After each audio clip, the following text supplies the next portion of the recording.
Hello, everyone. How you doing today? My name's Pierson. I'm the founder of Aware, and this week I'm a little late to the party, but it's Crohn's and Colitis Awareness Week, December 1st through the 7th. Now, I wanted to make a video to educate myself, and in the process of doing so, I'm hoping others will see this video so they can become more aware as well. But when doing this research, I kind of wanted to explain to you guys how I do it because sometimes I just get lost and I look up what it is, then I look up symptoms, I look up, why it's important, I look up who can get it, I look up all these different things, and then I have to dwindle it down because I don't want this video to be 40 minutes long. Okay. So today I asked myself a few questions. I did a little outline right here, but I got intro, which is me introducing myself to you. How you doing? Nice to meet you. Okay. And then I have what is IBD? Okay. The differences between the two, I'll give you guys a hint. There are two different kinds of IBD. And well, actually, there might be more, but I only found out two today. So if there are more, let me know. But what are the differences between the two most common IBDs? Who is affected and what are some symptoms? Okay. Those are what I limited this video to. But I thought just a little bit of knowledge would help, compared to none. Because right now, if you ask me what Crohn's is, I actually do know a little bit. But before I started Aware, I didn't. So I'm pretending that I am the unaware Pearson today. Okay. So let's start with the first question. What is IBD? All right. IBD. Oh, you know what? Actually, I wanted to tell you guys something. When I was doing research, I found this little blurb from Crohn's and Colitis Foundation, and I wanted to share it with you guys. Okay. It says millions of Americans live with Crohn's and colitis, and countless others, including friends and family members, are touched by these diseases. Everyone experiences these diseases differently, and no one looks the same in the life of a member of the IBD community. I'm going to stop there really quick because I thought that was very interesting. Not everyone experiences the disease the same way. You see what I'm saying? So sometimes it's hard to diagnose these things because everyone experiences them differently. So that kind of stuck with me. I wanted to share that with you guys. Then it said during Crohn's and Colitis Awareness Week, we will explore what it is like to spend a day in the life of patients, caregivers, healthcare professionals, researchers, and other members of the IBD community. And that kind of stuck with me too, because that's kind of what I strive to do with the Aware community.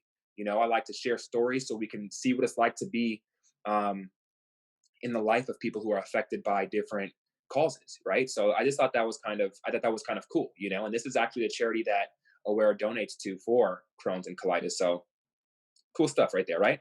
Okay, so back to what I was saying. What is IBD? IBD stands for inflammatory bowel disease, which is an umbrella term used to describe disorders that cause chronic inflammation of your GI tract. The two most common forms of IBD are Crohn's and colitis. Okay, see, those are the two most common forms, but that doesn't mean they're the only ones. So we'll have to dig into that in a different video. All right, so what are the differences between these two? I'll tell you. Okay, I looked this up already. I'll save you guys some time if you're not sure. Both diseases often develop in teenagers and young adults, although the diseases can occur at any age. That's for both Crohn's and colitis. And colitis and Crohn's disease affect men and women equally. Okay, the symptoms are very similar, and hopefully we could find out what some of those symptoms are. I think that was one of my questions. Yeah, we're going to dig into that in a second.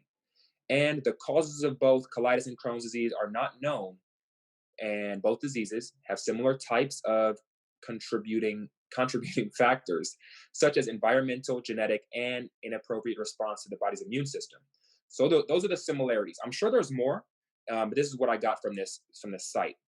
And the differences are colitis. This was the one that's the main one right here is that colitis is limited to the colon, while Crohn's disease can occur anywhere between the mouth and the anus. Crohn's disease.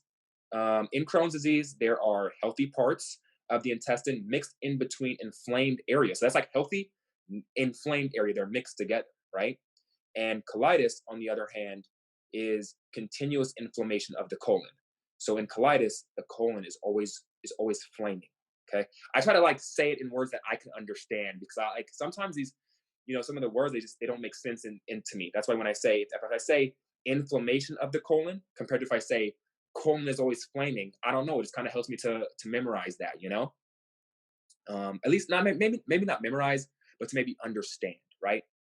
And lastly, colitis only affects the innermost lining of the colon, while Crohn's disease can occur in all the layers of the bowel walls.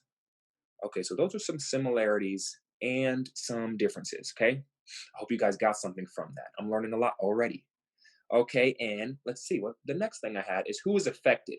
Now, for the similarities, it kind of told us a little bit about who is affected, but let's just get some confirmation, right? So IBD affects an estimated 3 million Americans, and that's just Americans, right? That's not talking about people all over the world. That's just Americans. 3 million. That's a lot of people, man. Um, and I'm showing them support today by wearing purple. That feels good. Men and women are equally likely to be affected by Crohn's disease. Okay, we knew that, but see, this is a different website. So sometimes when you hear information coming from multiple websites, it's kind of like ensures it. The disease can occur at any age, but Crohn's disease is most often diagnosed in adolescents and adults between the ages of 20 and 30. See, we're getting a little bit more information here. We knew that it could occur at any age, but now we got a little bit more detail. It's good to know. Studies have shown that between 1.5% and 28% of people with IBD have a first degree relative, such as a parent, child, or sibling, who also has one of the diseases. See, now when I read that, I thought automatically, oh, maybe it's a genetic thing, right? See, but wait for it, okay? Even though there is a genetic component associated with increased risk of IBD, it is impossible. It is impossible to predict who may get Crohn's disease based on family history. Mhm. The disease can affect people of all ethnic backgrounds. The disease is more common in Caucasians, though the rates of Crohn's disease have increased among Hispanics and Asians in recent years. Now, there's a lot more information on these sites, guys, but like I said, I just kind of dwindled it down, try to compress it so we could just kind of learn a little bit today. I don't want to keep you guys here forever. I want you guys to learn what I learned. But lastly, let's cover some symptoms. Is that what I did? Do I have that on here? Where's my symptoms? Oh, can't find it. No worries. Let's look it up. Symptoms of Crohn's and colitis. Remember earlier, they said there are some similar symptoms, right? So that's something that oh, here we go. Symptoms of Crohn's disease. Crohn's disease can cause abdominal pain, diarrhea, weight loss, and fatigue. I read this earlier. This is why I picked some of these things to read to you guys, right? That kind of stuck out to me. But some people may be symptom free most of their lives. You go your whole life symptom free, having Crohn's and not even knowing it, right? While others can have severe chronic symptoms that never go away. And that goes back to the first thing that I told you guys, how all the different people experience it differently. Like I thought that kind of made me realize how important it is to share stories, right? If I share a story of someone who has Crohn's disease, and then I share another story of someone with Crohn's, their stories are going to be completely different, right? So that's why I think it's really important. But that wraps up our video today. It is Crohn's and Colitis Awareness Week. We showed extra support today by educating ourselves. Now we know a little bit more about these diseases. And if you guys didn't know, purple is the national awareness ribbon color. That's why I use purple aware triangles to show support. And if you guys didn't know, the triangle is a symbol of strength. And I know everyone with Crohn's and colitis is strong for dealing with that disease. So I'm showing them extra support today. And now I'm a little bit more educated on it. And that's good. That's good, And now you are too. So thank you guys for tuning in with me today. I hope you have a wonderful rest of your week. Remember, the Crohn's and Colitis Awareness Week ends on the 7th. But I always think it's important to say, and sometimes it may be repetitive if you guys aren't new to the Aware channel. However, awareness should be every day. After the 7th, people with Crohn's and colitis, they still have it. So make sure you're continuing to show everyone support all the time. Awareness is every day. And that's what Aware stands for, a way to act and remember every day. So thanks again, you guys, for all your support. Let's keep raising awareness, and I love you all.